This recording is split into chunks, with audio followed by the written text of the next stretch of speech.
Welcome to the 2025 State of Operations Talent Study, brought to you by the Operations Council. My name is Neil Brown, COO of the Operations Council, and before I introduce our expert panelists, let me share some brief housekeeping items. First, this webinar has 3 polling questions that tie in with our panel discussion, so please answer to benchmark your peers. All responses are anonymous and confidential. Next, we'll have Q&A at the end of the presentation, so please use your GoToWebinar control panel to ask our experts questions. And also, you'll receive a link to this webcast via email in the next 24 hours, so no need for notes or screenshots. And finally, the 2025 State of Operations Talent Study report will be available in the next few days and will be emailed to all attendees. So with that, it is my pleasure to introduce our expert panelist, Matt Barnes, who's managing partner and principal consultant at Webcast Consulting, an operations, leadership, and AI consulting firm. Matt has over 20 years experience, including VP operations at Peak Technologies and Director of Operations at Transmontage Partners and Energy Supply Chain Services Company. And he's been in program management and project management roles across various industries. He began his career as a commissioned officer in the United States Navy. Thank you for your service, Matt. And had the opportunity to serve and lead in overseas contingency environments in the White House Military Office. Look that up if you haven't heard of that. It's very interesting. Matt holds a BS in industrial engineering from Georgia Tech and an MBA from the University of North Carolina, and a professional engineer license, inactive and project management professional, Lean Sigma Green Belt, and fundamentals of sustainability accounting, FSA certifications. I'll work on that for next time, Matt. So Matt, welcome, and thanks for joining us today. Thanks, Neil. Appreciate you having me. All right, we can go on video and we'll go get right into our study. I'm going to start with an abstract. The objective of the study was to identify how COOs and operations executives are managing operations talent, along with such challenges as talent and skill shortages, hybrid work environments, unpredictable economic and political environments, and rapidly changing technologies. A national survey was conducted from May to July of this year with more than 300 respondents participating across North America. So we are going to start with that first polling question. So I invite attendees to answer this question as I launch the poll. What are your organization's hiring plans for operations staff in the next 12 months? Select one of the following. So please take a few seconds. This will allow us to consider this as a panel and allow you to benchmark your peers. Give it a few more seconds till we've got some smart attendees online today. They're voting fast and furious.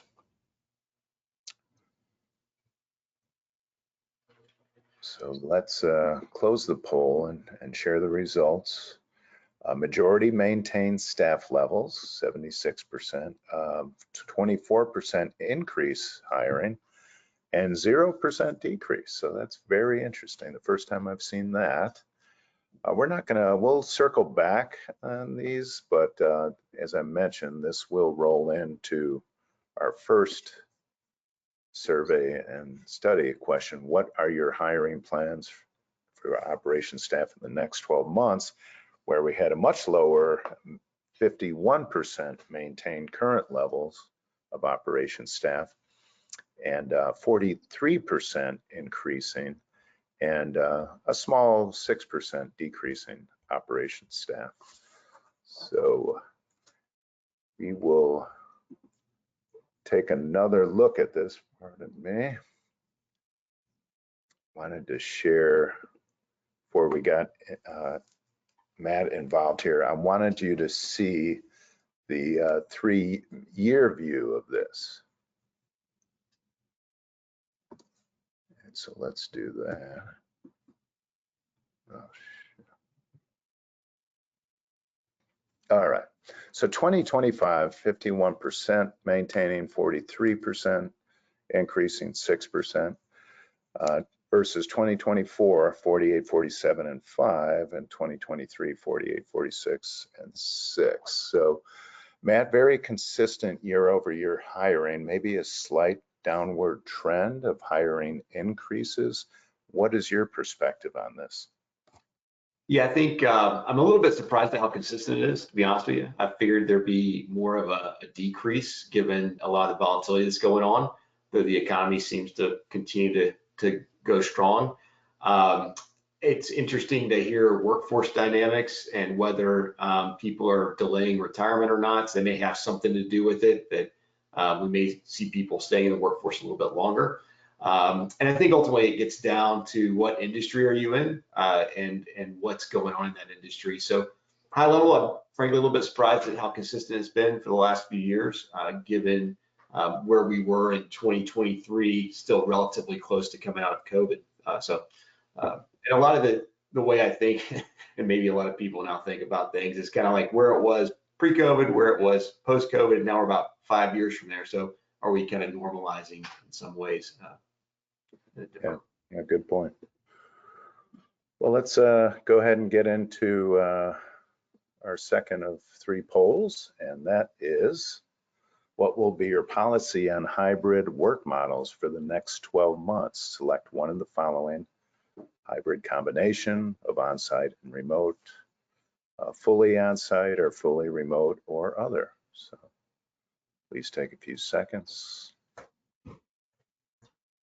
And this is just one of those interesting things to keep taking a look at as the whole world turned upside down, as you said, a few years back during the pandemic, and hybrid work, remote work went through the roof.